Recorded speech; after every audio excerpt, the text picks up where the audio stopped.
Good morning to all of you students. बेटा हमारा जो टॉपिक चल रहा है +2 कॉमर्स में अकाउंटेंसी का, बिल्कुल एंडिंग पॉइंट पर हम आ चुके हैं। इश्यू ऑफ शेयर के जितने क्वेश्चन हो आपको अच्छे से करना है, समझना है, पढ़ के देखना है। और दूसरी बात मैं आपको बता देता हूँ बेटा, ये टॉपिक ऐसा है, इसमें से 12-13 नंबर का कंफर्म क्वेश्चन आता है। 8 नंबर का तो 100% आएगा ही आएगा, और छोटे मार्क्स में या 3-4 मार्क्स में आपसे क्वेश्चन पूछ लिया जाता है।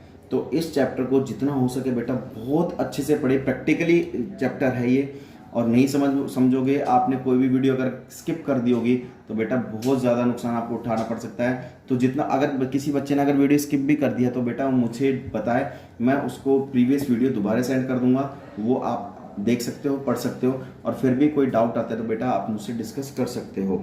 तो अभी ज़्यादा टाइम वेस्ट ना करते हुए मैं आपको एक क्वेश्चन कराने जा रहा हूँ। क्वेश्चन बेटा बिल्कुल आपके स्क्रीन पर है, और स्क्रीन पर क्वेश्चन देखिए, पढ़ते देखते हैं क्वेश्चन क्या है। दे रखा है स्क्रीन पर आपके, a limited company forfeited 300 share of mister x. एक मिस्टर एक्स है बेटा, मिस्टर एक्स नाम का एक व्यक्ति है, उसके पास 300 शेयर्स हैं। ठीक है, उसके पास कितने शेयर्स हैं? 300 शेयर्स हैं। वो हु हैड अप्लाइड, और कंपनी ने उसके 300 शेयर्स फॉरफिट कर लिए हैं। Who had applied for 500 share, उसने बेटा 500 शेयर के लिए अप्लाई किया था। अप्लाई कितने शेयर के लिए किया था? 500 शेयर के लिए, जबकि कंपनी ने उसको अलॉट कितने करे हैं? 300 शेयर्स। ठीक है, तो 200 शेयर कम अलॉट किए, उसको कोई दिक्कत नहीं है। उसने क्या क्या पे नहीं की? For the non payment of allotment money, उसने अलॉटमेंट मनी पे नहीं की। टोटल 3 + 2 यानी कि 5, यानी कि 3 तो रुपये अलॉटमेंट के और 2 रुपये प्रीमियम के हैं। तो उसने टोटल 5 रुपये विद प्रीमियम पे नहीं करे अलॉटमेंट के, और उसने फर्स्ट कॉल भी 2 रुपये की पे नहीं की है। देन कहता है वो ओनली 3 रुपये पर share were received with application, उसने कंपनी को खाली 3 रुपये एप्लीकेशन के रिसीव हुए हैं, बाकी उसको कंपनी को रिसीव नहीं हुए हैं। आउट ऑफ दिस 200 शेयर वर री इशूड टू मिस्टर वाई, उसमें से फॉरफिट कितने शेयर किए गए हैं? 300 शेयर फॉरफिट किए गए हैं, लेकिन कंपनी रीशू कितने कर रही है? 200 शेयर रीशू कर रही है, वाई को कर रही है। और कह रहे कंपनी ने कैपिटल रिजर्व में, जो लास्ट की जो एंट्री होती है, थर्ड एंट्री, उसमें बेटा 600 रुपये ऑलरेडी ट्रांसफर कर दिया गया है। तो हमें ये देखना है कि जो रीशू किए, देखो अगर आपको कैपिटल रिजर्व का अमाउंट निकाल के दे दे तो हमें बस ये निकालना होता है कि रीशू जो किया गया है, जो शेयर्स कंपनी ने रीशू किए हैं, वो प्रीमियम पे किए हैं या फिर डिस्काउंट पे किए हैं। तो चलिए अब हम क्वेश्चन की ओर चलते हैं कि क्वेश्चन को किस तरीके से हमें अटेम्प्ट करना है। तो चलिए, सबसे पहली एंट्री होती है फॉरफीचर ऑफ शेयर्स।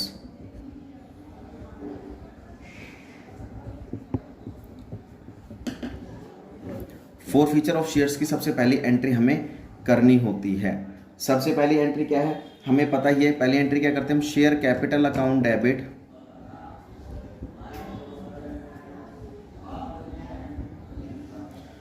अब जो पेमेंट नहीं किया, टू शेयर अलॉटमेंट अकाउंट, उसने पेमेंट नहीं किया अलॉटमेंट अकाउंट की, उसने फर्स्ट कॉल की भी पेमेंट नहीं की है। To share first call account and to share forfeiture account. अब देखिए, उसने अलॉटमेंट की पेमेंट नहीं की है, अलॉटमेंट पे प्रीमियम था या नहीं था, ये देखना होता है सबसे पहले हमें। जिसकी पेमेंट नहीं की वो तो हम यहाँ लिखते हैं। अब ये देखना है कि क्या उस पर प्रीमियम था। डेफिनेटली बेटा अलॉटमेंट पे प्रीमियम था 2 रुपये का। तो फॉरफीचर के समय अलॉटमेंट क्या हो जाता है ना, सॉरी, प्रीमियम क्या हो जाता है? फॉरफिट की एंट्री में डेबिट हो जाता है। तो फॉरफिट किस नाम से दिखा देंगे? Security premium account debit, security premium account debit. Forfeiture की एंट्री में प्रीमियम अगर है तो हम उसको डेबिट कर देते हैं। अब देखिए हमारे पास शेयर्स कितने हैं, वो चलिए, शेयर्स हमारे पास है बेटा 300 शेयर्स हैं इनटू।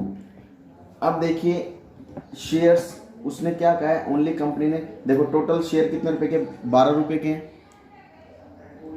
कितने रुपए के टोटल? सॉरी, 8 2 10, तो एक शेयर की फेस वैल्यू कितनी होगी? 8 रुपये हो गई। तो 2400 तो हमारे यहाँ पर आ गए। प्रीमियम कितने रुपए का बेटा? 300 इंटू 2 रुपये का प्रीमियम है, 600 ये हो गए।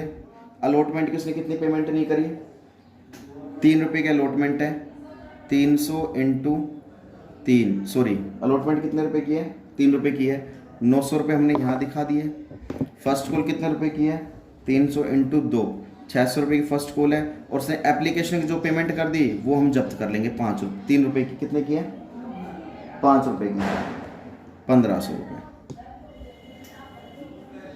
ठीक है, तो कहने का मतलब क्या है, एप्लीकेशन के 3 रुपये रिसीव हुए, तो यानी कि हमें ये पता लग गया। या आप ये भी इसको छोड़ दो, आप ये देख लिया करो 10 रुपये टोटल यहाँ पर है, यहाँ पर कितने हैं 5, तो बच्चे 5 यहाँ पर, यानी कि वो कंपनी को रिसीव हो गए होंगे और कंपनी ने वो फॉरफिट कर लिए हैं।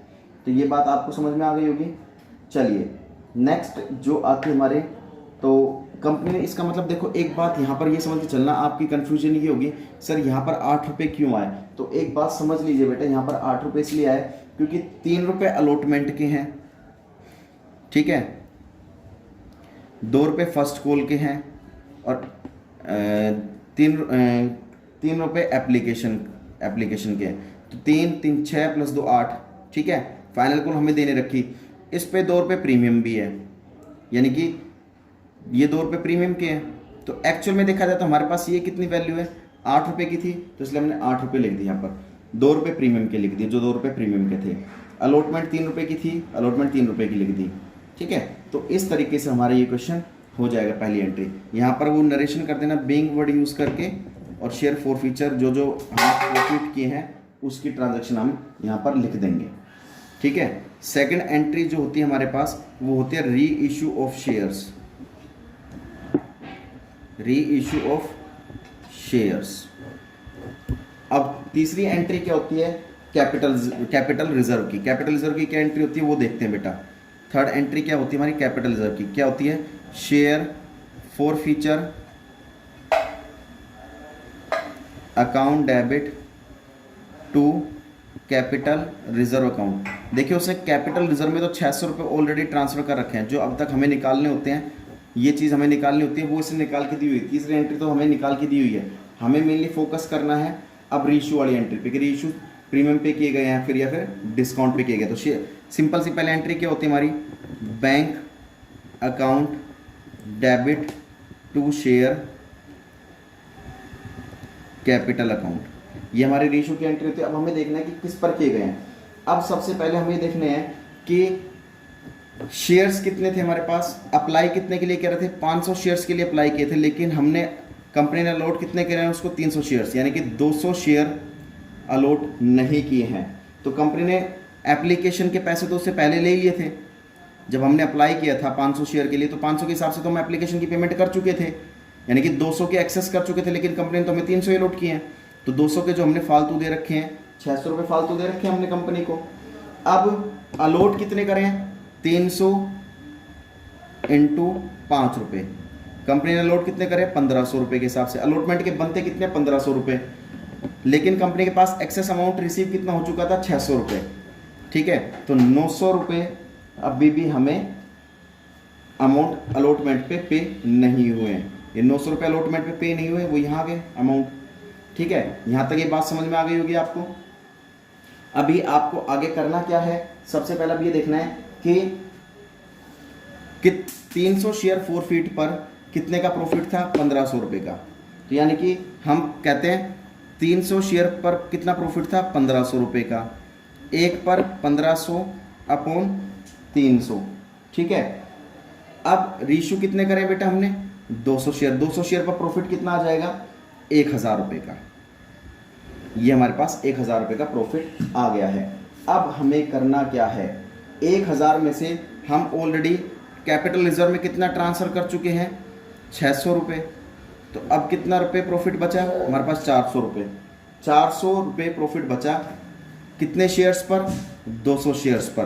तो डिस्काउंट कितने रुपये आ गया, 2 रुपये, ये आपके पास डिस्काउंट आ गया, ठीक है। तो यहाँ पर हमें पता लग गया कि डिस्काउंट है, डिस्काउंट को किस नाम से मेंशन कर देंगे, share forfeiture account debit, 2 रुपये डिस्काउंट आ गया। तो 200, ये बात समझ में आ गई, 200 शेयर्स रीइशू करें तो 200 के हिसाब से हम एंट्री कर देंगे, 200 इंटू 8 200 इंटू 2 रुपये डिस्काउंट और 200 इंटू 10, यानी कि 1600, 400 और 2000। ये बात आपको समझ में आ गई होगी अच्छे से। तो आप बेटा इसका चाहे तो एक बार स्क्रीनशॉट ले सकते हैं। तो इस तरह के क्वेश्चन में ये आपको कैलकुलेशन करनी होती है कि क्वेश्चन को किस तरीके से किया जाए। तो ये कैलकुलेशन ध्यान रखना। अगर फिर भी ये समझ ना आए तो बेटा आप वीडियो को दोबारा देख लेना, आपको समझ में आ जाएगा। तब तक के लिए बेटा सेफ रहिए, सुरक्षित रहिए। जय हिंद, जय भारत।